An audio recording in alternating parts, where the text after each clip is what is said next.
So there I am, my dick in the dirt, my face in the ground, and I don't know why. There was, I think, only maybe 6 or 7 of the little people, midgets, whatever, that made the trip out to the Great Salt Lake with me, you know, and those were the real ones. Those are the hardworking. They were the ones that made the trip. Anyway, they're the ones with it, bro. Yeah, they were. Man, they were who's really down for this? You know, man? They were the gangster midgets for sure. And initiation night. Yeah, they were all probating. These were all you really gotta prove it, man. Hold on.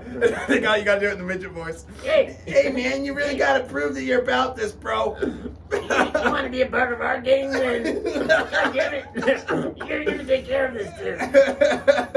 So yeah, I guess there's 6 or 7 probates, and fucking A, like I can't believe I'm putting this story out for the whole entire world. I mean, it's about time. So there I am, and they're like trying to like lift this wheel up, you know, and move me, you know. I don't know, fuck, like where they were gonna take me from this point, but like this was a huge hitch in their plan that I fell out on the ground, because they're like, what, 3.5 feet tall, you know, and this wheel, I mean, it had to have been, I'm 6 feet tall. So probably just as tall as you in order to be able to stretch like that. It was, well, yeah, and it wasn't like my feet were right on the edge, you know, like I was kind of in the middle, and so there 7 feet tall. was like 6 inches on each side of my hand, maybe. Well, there were inches anyway. Who made this will, man? Fuck if I know. You know what I mean? It was well crafted. I didn't, believe it or not, I didn't get one sliver. Not one. Huh? Not one. Butt ass naked, Man, strapped to a fucking wheel, and you didn't get one sliver, not even in the ass. And you'd think, man, they were trying. I feel like they're trying to torture me. I mean, and I feel like they're trying to kill me. Like, and I actually find some comfort in knowing that someone cared enough to make sure I didn't get a sliver. You know, whoever made it was like, no, we don't want him to get a sliver. At least you get a sliver in the ass, man. Thank God for small miracles. Yeah, it's too bad you just got out of prison where you get poked in the ass all the time. Not once did that happen to me. Jeez, bro. I still have, well, okay, there was that one time when this girl said, let me put my pinky in your ass. And I was like, just a pinky? And she's like, just a pinky. And she did it, and I swear it felt like a thumb. Anyway, that's it. Like, fuck, now I'm airing all my dirty laundry. Like, oh my God. Sorry, Mom. I hope you still love me. Oh, she already knows you, bud. Yeah. You're all right. Anyway, so there's these 5 or 6 midgets trying to like get this wheel that I'm on to stand up so they can move, but them being only 3 feet tall, you know, they could get it. Well, maybe with their arms stretched, they were like 3 feet 6 inches because they have short little arms, you know, like T-Rex arms. Heads. Yeah. They might have done better if they balanced. We're not talking crap on midgets. We appreciate their stature. Yeah, and I have a whole theory on midgets that is actually, I mean, like another episode. So you come back. But stay tuned. But I really tuned. do. Look, I make jokes now, but I wish nothing but good and like healthy lives. We're just joking. I mean, this story is absolutely real, but when I make fun of midgets, aka little people, it's just a joke. It's just a joke. Okay, so we're just putting that out there. You know, I'm just clarifying that, so my mom doesn't get death threats. But anyway, so they're getting me up, and like, I mean, at best, they were getting this wheel like 30 degrees up, and they're trying to get it, straight up, right? And it wasn't working, and they kept dropping me, and fucking my balls hurt, like every time I just fall and hit. My face was, anyway. So I'm like, hey, look, this is ridiculous. I bet this wheel weighed 300 or 400 pounds at least, maybe more. I mean, so it's this big, heavy thing, and I'm like, look, this is ridiculous. I'm over this. I just, whatever you guys are gonna do to me, I want to get it over with. So let me help you get stood up. Like, undo one of my hands and one of my feet, and that way I can push it up and then prop it up with my leg and get this show on the road, and you guys get to go home, and they're like, we're not fucking stupid. And I'm like, if you don't do this, you are fucking stupid. Like, there's no other way. Did you bring a winch? Do you have a winch on the front of this van? Because you're not going to get, thank God they didn't, because if they had, then I just gave them an idea, but thank God for small miracles. I'll say that a couple more times. Silver linings, sure. Silver linings, man. Anyway, I somehow I sold him on this idea, like, okay, well, we'll undo one foot and one arm. He's not gonna run off with one leg and one arm tied to this great big wheel, where's he gonna go? Like, anyway, so they did, and I helped. I was able to get the wheel up, where it was standing straight up. I mean, it was kind of on my back too, because my right foot was up higher than my left foot. And anyway, so as soon as I got stood up, I reached over and I started trying to untie my other hand. And they're like, hey, what are you doing? You said you wouldn't do that. And I'm like, oh, I'm a fucking liar. And they were coming at me, and they're like trying to swat my hand down, and I'd push each one of them that came up at me, and they were relentless, but I'd push them down, and I mean, they were pretty easy to push back down, but they'd pop right back up, like those punching bags you get when you're a kid, that's shaped like a snowman or a bowling pin, you punch it and it just comes right back at you. That's what it felt like. Like these little fuckers. Like, I'd push him down, and then all of a sudden he's just right back in my face, and then there's 5 or 6 of them coming at me, and I'm sitting there trying to untie my hand, and finally I get one hand done, and I'm pushing another one off, and I'm trying to untie my foot, and they're just coming, and I'm like, over and over. I mean, that went on. I mean, it felt like for minutes, like, it felt like forever. I mean, realistically, it might have been a minute and a half. I mean, it could have even been, I'm pretty sure it was a minute and a half or longer, but I mean, it felt like forever. Well, you're fighting for your life, man. I mean, this is what happens when you're fighting for your life. Yeah, everything, like, it's weird when you're, like you said, fighting for your life, things speed up and slow down at the same time. I don't know how to explain it, or so you can picture that, but it really does. Like, certain things speed up, certain things slow down. But I get my other leg untied, and I take off running. I'm running down this dirt road. Balls are swinging. Fucking, well, I wish they'd swing it. They were sucked right up, and yeah, it quite honestly is kind of a pathetic sight. Probably, I don't know. I didn't stop and look. I just can only imagine. But anyway, I'm running down this. Is it still dark out? Dirt road. Yeah, it's like, oh yeah.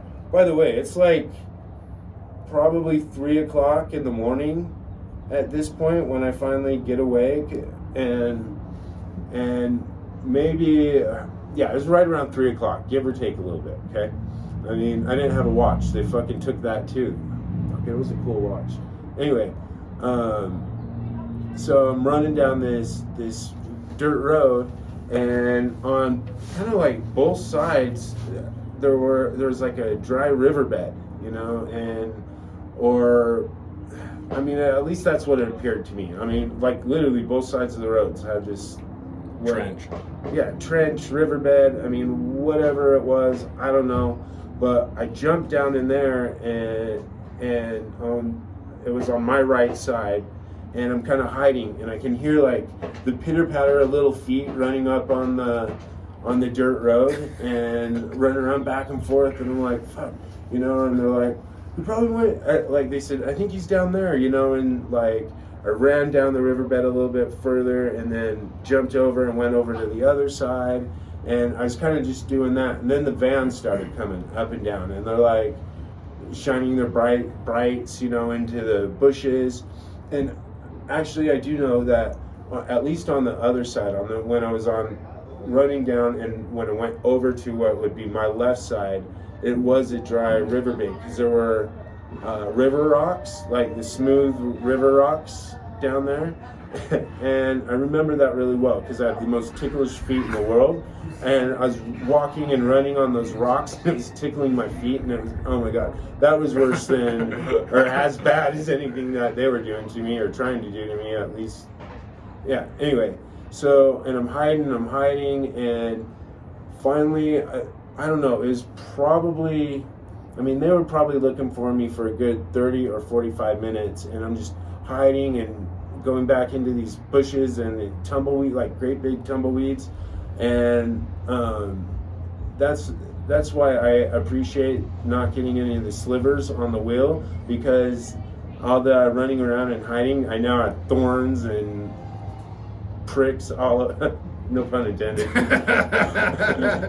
like pricklies, okay, we'll call them, like stuck to the bottom of my feet, to my arms, to all over my body. You know, it was pretty miserable. But finally, I mean, I heard the door to the van open and close, and then the van just drove off, and I just watched the lights just until they disappeared. And I came out of my hiding spot, and then I'm like, now what the fuck am I gonna do? Like, I'm clear out in the middle of nowhere, buck ass naked, and whatever. So like, I start walking down this dirt road, and I'm walking forever. And I mean, like, well, and again, I mean, it probably wasn't as long as it felt, but it felt like forever. And I come up on like a main road, right? And it's I'm not sure which road it is, but I mean, I think it connects to I-80 or 201, like, so people coming maybe that live in Tooele and Grantsville or whatever, coming home from Wendover would take that road, right? Yeah, it's well traveled. Like, so I'm sitting there walking down the side of this road, buck ass naked, and car after car, like, it really was. It felt like an unusual amount of cars are coming. 4 o'clock in the morning. Yeah, you know, I mean, to me, really, for any time in the morning, like on this, like, it was crazy. And these cars they'd roll up on me and then come to almost a complete stop and then laugh at me, like I said, it's cold. Laugh at me and then drive off. Like, you know, I'm like, fuck, you know, and then as I'm walking down, I did find like a plastic bag, like from a grocery store or 7-Eleven or something like that, so I could kind of cover my junk, and like I would just hold it over that, you know, and then when I saw headlights in my back, I'd kind of turn to my side or try to put my hand over my butt, like. And that probably just freaked people out worse. Like, why is that naked guy got his hand on his ass? You know, but whatever. I wasn't really thinking clearly. So, anyway, I'm car after car slows down. Literally every single car that came by me slowed way down. Like it was like a school zone almost. I mean, but then they just start laughing at me and then drive off. But finally, this really, really sweet, like, older elderly couple, right? They stop and they're like, son, are you okay?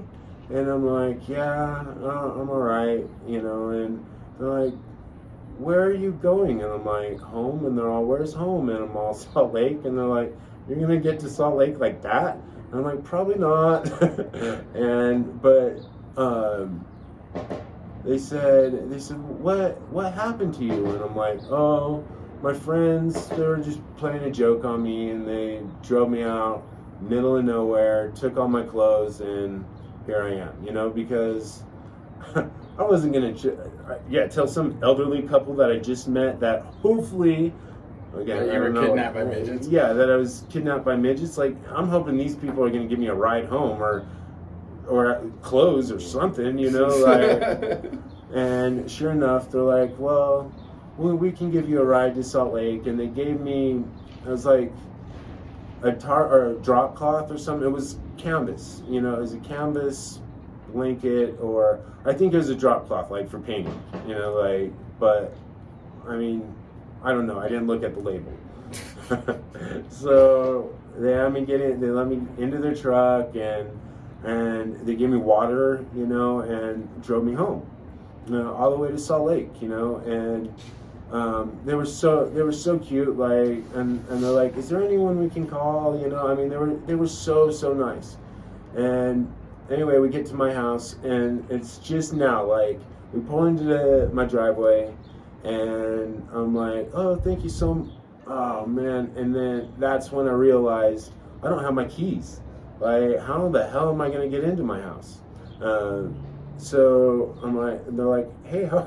And they just, I mean, I guess they realized it too. They're like, hey, how are you gonna get into your house? And I'm like, well, I guess I hope a window is unlocked, you know. And so I go around my house, I check every window, you know. I started right in the back of the house. Nope, every window locked. Every window's locked. Well, in the front of the house, there's this small little, like, there's a bathroom in the front, you know, and it had like this window that's maybe this tall and like that wide, you know, that was literally in like the shower, you know. And it was unlocked, but those bathroom windows too, they're higher too, you know. So like, I pull, okay, I'm still sitting there, I've like got this tarp around me at this point, you know, and I pull my garbage can around and jump up on the garbage can, and I start trying to shimmy through this window, this little teeny window. And I mean, I can only picture what this little couple was picturing as this, because I'm like, kind of like, I don't know, just shimmying through this window, and like my ass is hanging out, my balls are on the brick like window thing, you know, and that hurt too. Like, I was getting all sorts of scraped up, but I'm just slowly working my way in through this window. Then all of a sudden I get far enough in, gravity takes over, and boom, I fall right into the bathtub. And but it was that moment, like, it was really like, oh my God, this is over, you know. Finally, like, you know, like, yeah, I'm just a good. sigh of relief, like, man. Yeah, sigh of relief. It was that. You're safe again. You know, and so I throw on some basketball shorts, and I run out, you know, to thank these people. I wish I would have got their name and number, but I mean, it was pretty humiliating too. And anyway, like, I tell them, thank you so much. You know, I appreciate them. And I gave them back their canvas drop cloth, whatever. I'm sure they burned it, but I did give it back to them, and thanked them for all their help. And then I went in and called my mom, and because my mom had my spare keys. She had the spare keys to my house. She had the spare keys to my car, you know, and so I call her. And at this point now, it's probably like 5:30 in the morning, maybe 6. I don't know. But the sun was, I mean, like, starting to kind of creep up. And so I called my mom, and I was like, hey, Mom, is there any way you could bring me down my keys, my spare keys to the house and in my car? And she's like, where have you been? I'm like, what? Like, she's all, your sister's been worried sick and calling me nonstop all night to see if I've heard from you. And I'm like, well, Mom, you're not gonna believe me if I tell you. And she's like, probably not, but tell me anyway. And I'm like, Mom, really? And she's all, where have you been? And I'm like, oh, fuck, all right. So your mom's gonna watch this and be like, I don't sound like that. Yeah, no, my imitation's spot on. No, I'm just kidding. So I think I had that little voice to my mom, but my mom really is a saint. She's a wonderful woman. But she was really pissed off at me, and I don't even know why. Like, I'm the one that went through hell. I didn't show up to a party, and my mom's pissed. I don't know. Who knows the kind of shenanigans I would have got in that party? Like, well, look at the shenanigans I got myself into anyway. But anyway, so I tell her, I'm all, so I was kidnapped by, I said, street gang of devil-worshipping midgets. And she's like, oh my God, Chris.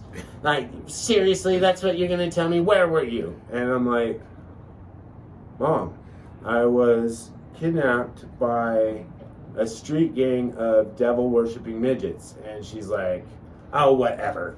And she just, I picture her throwing her hands in there and rolling her eyes. I don't know. She was on the phone. And she's like, okay, well, I'll bring you your keys, and you just think about what you've done. I'm like, what the fuck did I do? Like, whoa, what if my mom was in cahoots with the midgets? Your mom was not in cahoots with the midgets. No, she wasn't. But she's actually in my mind now, as I'm recalling the story, she's acting a little suspect. Mom, where were you that day? she's like directing the midgets what to do. Yeah, she's like headphones, she saw the teamwork of them one time, and she's like, you know what? You'll be perfect to kidnap my son. I get that makes sense. So, Mom, if you were in cahoots, you're forgiven. You're my mom. I love you. You're a saint. You're a wonderful mom, wonderful grandmother. And yeah, you're the best. So she brings me down the keys to my car in my house, and then I'm standing there again, just still in basketball shorts. I probably put a t-shirt on, probably have flip-flops on, and I was like, so, Mom, will you take me to get my car? And she's like, oh my God, where's your car? And I'm like, well, I'm hoping it's at the gas station I left it at, but we will find out together. And she's like, oh my God, Christopher, and she puts me on some guilt trip for what?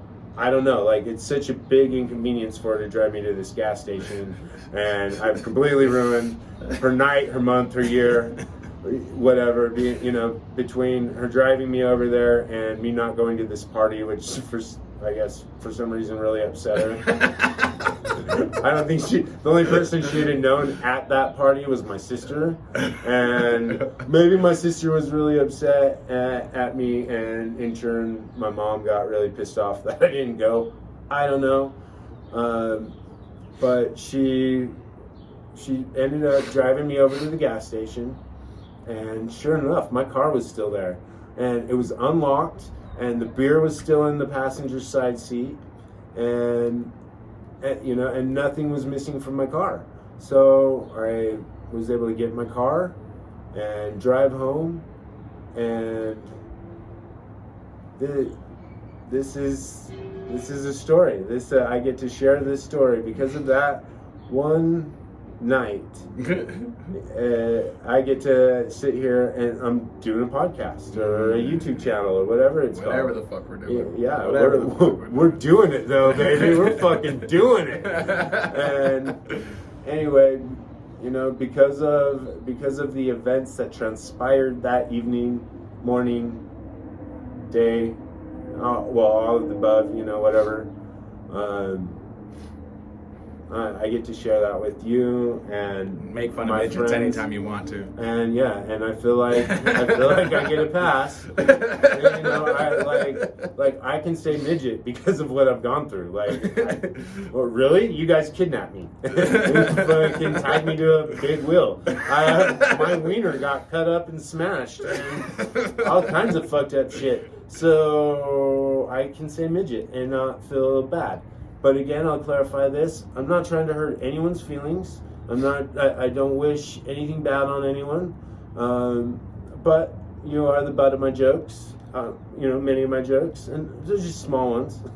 But they're still, you know. Anyway, I get that right. But much love, little people. Little people love you. We love you, little people. Yeah, we love you. You entertain the fuck out of our lives. So, yeah, you do. You do. And I got a whole theory on that I'm going to share with you guys on our next podcast. And just so you know, like all of our podcasts, YouTube channel, whatever, are these things, they're not all going to be about midgets. Sorry. Not every one of them. I don't mean to disappoint, but this was just the story that we want to kick it off with. Kick it off with, you know, like we want to kick it off with this. I wanted to go home that night, but the saying is go big or go home, and here we are.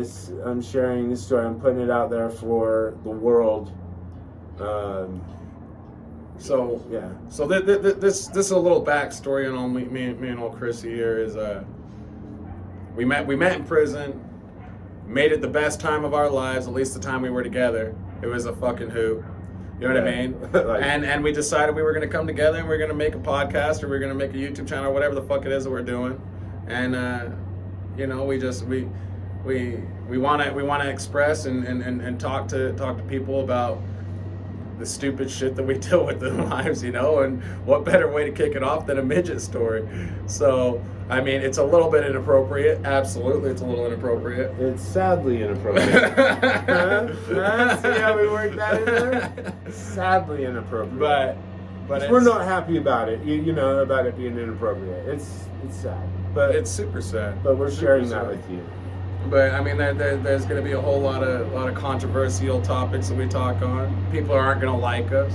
People are gonna probably get pretty pissed off at us from time to time, and we'll get all kinds of negative fucking comments. If you have those, please put them on because we love to see the negative comments because we'll love to talk shit about you too. And we want to hear about it so we can make ourselves better.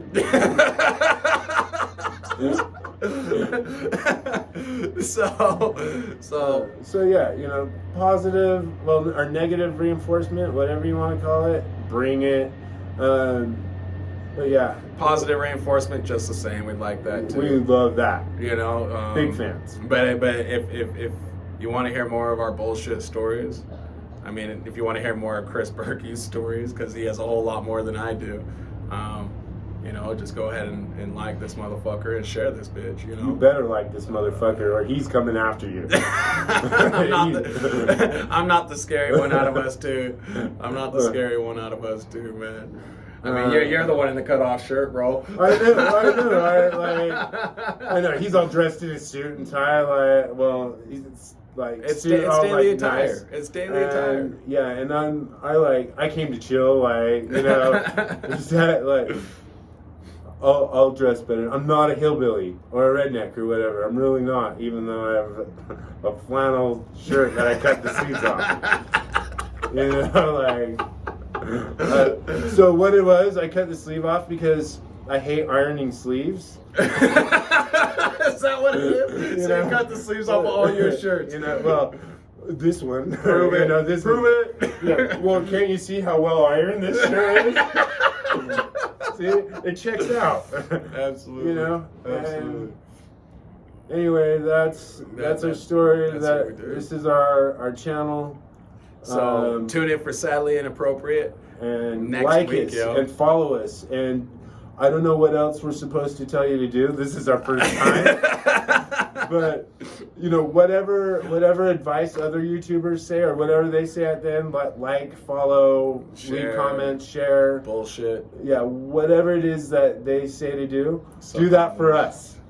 do that for us, okay? You know, like, because they know better than we do. and we will get more professional. Like, So just so you know, little disclaimer. I mean, the video is gonna be a little choppy. I mean, as you know, it was a little choppy. I mean, we readjusted the camera a couple times. I got a couple phone calls in the middle of the motherfucker. We're just recording the bitch on my phone. So I mean, it is what it is. But raw's kind of what we do anyways. Like we said, it's inappropriate. Sadly inappropriate. So, I mean, yeah, just do whatever the YouTube channel guys say that you're supposed to do on this motherfucker, and we'll go ahead and see how much better we can get at it. And so, thanks. Well, thank you. Thought there was a second comment there. I don't know.